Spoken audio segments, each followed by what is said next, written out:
Hello friends. तो इसके पूर्व की क्लास में हमने इधर अरब सागर में गिरने वाली नदियां मैप पहले देख लीजिए। यहाँ पे हमने यहाँ पे अध्ययन जो किया था वो किया था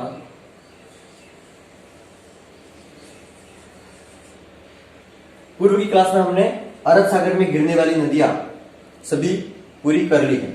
इसके बाद अब हमें जो आगे पढ़ना है वो है बंगाल की खाड़ी।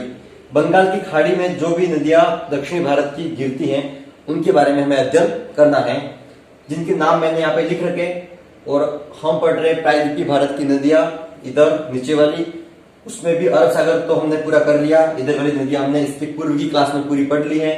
अब नेक्स्ट जो हम पढ़ रहे वो है बंगाल की खाड़ी में गिरने वाली नदियां। बंगाल की खाड़ी में जितनी भी भारत की नदियां जो भी गिरेगी यहाँ से जाकर, उन सब के बारे में हम क्रमबद्ध एक एक अध्ययन करने वाले हैं। जैसे मैंने नाम भी लिख रखे हैं यहाँ पे, महानदी, स्वर्णरेखा, वैतरणी व ब्राह्मणी, गोदावरी, कृष्णा, कावेरी और पेन्ना।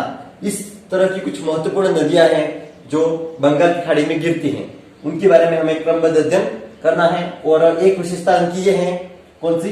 बंगाल की खाड़ी में गिरने वाली नदियों की विशेषता, जो प्रायद्वीपीय भारत की नदियां हैं, ये अधिकतर नदियां इनमें से इनका जो उद्गम होता है वो इस साइड में ना होकर के इधर पश्चिमी भाग में होता है। लगभग उनका जो उद्गम होता है वो इस एरिया से होता है, फिर पश्चिम दिशा से पूर्व की ओर बहती हुई जाकर अपना जल बंगाल की खाड़ी में विसर्जित करती है। तो इस तरह से हम एक एक नदी को उठाकर आगे बढ़ते हैं। तो ये मैप देख लेते हैं हम पहले। स्वर्णरेखा नदी और महानदी को मैंने दर्शा रखा है। स्वर्णरेखा नदी एक छोटी नदी है, ज्यादा कोई महत्वपूर्ण बात नहीं है इसके बारे में। सिर्फ इतना ध्यान रखना है स्वर्णरेखा नदी के बारे में कि यह नदी रांची से निकलती है, झारखंड की राजधानी रांची, वहां के आसपास जो पठारी भाग है उस पठार से निकलती है। और जमशेदपुर जो टाटा नगर है वो इसी के किनारे पर है। ये दो बातें काफी है किसके लिए? स्वर्णरेखा नदी। फिर थोड़ी महत्वपूर्ण नदी आती है महानदी, उसके बारे में थोड़ा विस्तृत देख लेते हैं। मैप पे बिल्कुल दिख रहा है आपको, ये इधर से निकलती है लगभग मध्य भारत और फिर उधर बंगाल की खाड़ी में। तो महानदी का उद्गम जो होता है वो तो होता है छोटा नागपुर का पठार, छत्तीसगढ़ छोटा नागपुर पठार उद्गम, लंबाई 857 किलोमीटर। और इसकी सहायक नदियां दो चार ध्यान रखनी है, शिवनाथ, हंसदेव, जौंक और तेल, ये चार उसकी सहायक नदियां होगी जो आसपास इससे मिलती है। ठीक, नेक्स्ट महत्वपूर्ण बात क्या है इसकी? हीराकुंड बांध। भारत का जो लंबा बांध है हीराकुंड बांध, लगभग इसकी लंबाई है 4.8 किलोमीटर। वो इसी नदी पर, मैंने ये ब्लैक बना रखा है यहाँ पे, ये बांध दर्शा रखा है, महानदी पर बना हुआ है हीराकुंड बांध। क्लियर? और ये नदी अंतिम रूप में कहां गिरेगी? बे ऑफ बंगाल। इस तरह से ये दोनों नदियां क्लियर। अब हम नेक्स्ट नदी आगे देखते हैं। गोदावरी नदी के बारे में थोड़ा ध्यान से देखना, महत्वपूर्ण नदी है प्रायद्वीपीय भारत की। क्यों? लोकेशन देख लेते पहले। महाराष्ट्र, इधर महाराष्ट्र से निकलती है नदी, कौन सी? गोदावरी नदी। फिर आगे 4 राज्यों में बहती है, महाराष्ट्र, इसके बाद आएगा ऊपर, उसके आगे तेलंगाना, फिर थोड़ी छत्तीसगढ़ में और आगे लास्ट आंध्र प्रदेश। इन 4 राज्यों से होती हुई गिरेगी वो बंगाल की खाड़ी में। ठीक है, इसकी विशेषता देख लेते थोड़ी। गोदावरी नदी का अन्य नाम क्या मिलता है? वृद्ध या बूढ़ी गंगा। गंगा तो वहां नदी थी हमारे उत्तर भारत की, अब इसको बोलते हैं प्रायद्वीपीय भारत की बूढ़ी या वृद्ध गंगा। ठीक है, नेक्स्ट इसका उद्गम मैंने यहाँ पे महाराष्ट्र लिख रखा, तो वहां पे कुछ जगह है जैसे कि त्र्यंबक नामक स्थान है, त्र्यंबक, नासिक की पहाड़ियां, महाराष्ट्र। त्र्यंबक, नासिक की पहाड़ियां, महाराष्ट्र, इसका उद्गम हो गया। इसका गोदावरी नदी। लंबाई की बात करें तो 1465 किलोमीटर, 1465 किलोमीटर। ध्यान से सुनना, दक्षिणी प्रायद्वीपीय भारत की सबसे लंबी नदी, दक्षिणी प्रायद्वीपीय भारत की सबसे लंबी नदी, बिल्कुल आपको मैप में भी दिख रहा है। सबसे लंबी जो रेखा है वो इसी की दिख रही है, बाकी वो छोटी है और आगे वाली नदियां भी छोटी रहेगी। तो सबसे लंबी नदी दक्षिणी भारत की कौन सी है? गोदावरी नदी, जिसको वृद्ध या बूढ़ी गंगा कहते हैं। क्लियर? इसकी कुछ महत्वपूर्ण सहायक नदियां जैसे कि पूर्णा, पेनगंगा, वैनगंगा, वर्धा और इंद्रावती, ये कुछ आसपास उसके अंदर मिल जाती है। ये कुछ सहायक नदियां होगी और लास्ट में जाके अपना डेल्टा बनाती हुई बंगाल की खाड़ी में गिर जाएगी। अब आगे और नेक्स्ट नदी देखते हैं, कृष्णा नदी।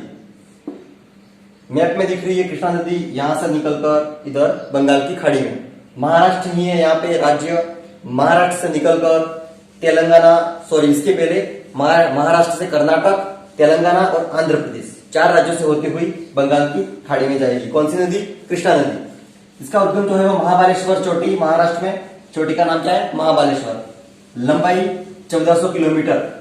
1465 तो गोदावरी की थी, और 1400 किलोमीटर कृष्णा नदी की लंबाई होगी। इसकी कुछ सहायक नदियां हैं, इसको आसपास यहां से मिलती है महाराष्ट्र और कर्नाटक के आसपास। तो कोयना, भीमा, तुंगभद्रा, घाटप्रभा, मूसी और मलप्रभा, इस तरह की कुछ सहायक नदियां किसकी है? कृष्णा नदी की। हमने 1, 2 और 3 कृष्णा यहां तक क्लियर कर दिया है। अब आगे और नदी आएगी कावेरी नदी, उसके बारे में देख लेते हैं। नेक्स्ट नदी है कावेरी नदी। कावेरी मैप में लोकेशन देख लीजिए, ये कर्नाटक लिख रखा है मैंने, यहां से निकलती है, कर्नाटक से आगे बढ़कर जाके गिरेगी ये बंगाल की खाड़ी में। ठीक, इसकी खास बात क्या है कि दक्षिणी भारत की गंगा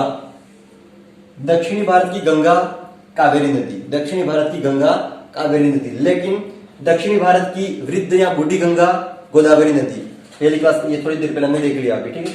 और दक्षिणी भारत की गंगा कावेरी, गोदावरी तो वृद्ध या बूढ़ी गंगा। क्लियर। आगे इसका उद्गम होता है ब्रह्मागिरी की पहाड़ी कर्नाटक में। कर्नाटक जो राज्य है उसकी ब्रह्मागिरी की पहाड़ियों से इसका उद्गम होता है। फिर है प्रवाह क्षेत्र।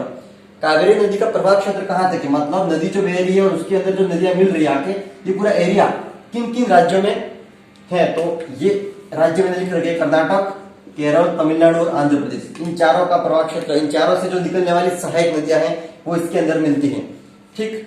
फिर महत्वपूर्ण बात है शिव समुद्रम जलप्रपात। दक्षिणी भारत का ये फेमस जलप्रपात है शिव समुद्रम। तो ये कहा किस नदी पर है? ये है कावेरी नदी पर। ठीक। और इसकी कुछ सहायक नदियां शिंसा, हेमावती, लोकापावनी, अर्कवती और भवानी, ये कुछ इसकी सहायक नदियां हैं जिनकी नाम ध्यान रखते हैं। अब हम लास्ट में कुछ छोटी बड़ी नदियां रहती हैं, जैसे कि पेन्नार, वेगई और ताम्रपर्णी। एकदम छोटी छोटी नदियां हैं, उनके बारे में थोड़ा बहुत ध्यान रखना है। इसका लोकेशन देख लेते पहले। पेन्नार जो 7 नंबर की नदी है उसका लोकेशन है ये कृष्णा और कावेरी के बीच में जो लोकेशन मिलता है वो है पेन्नार नदी का। फिर है वेगई और ताम्रपर्णी।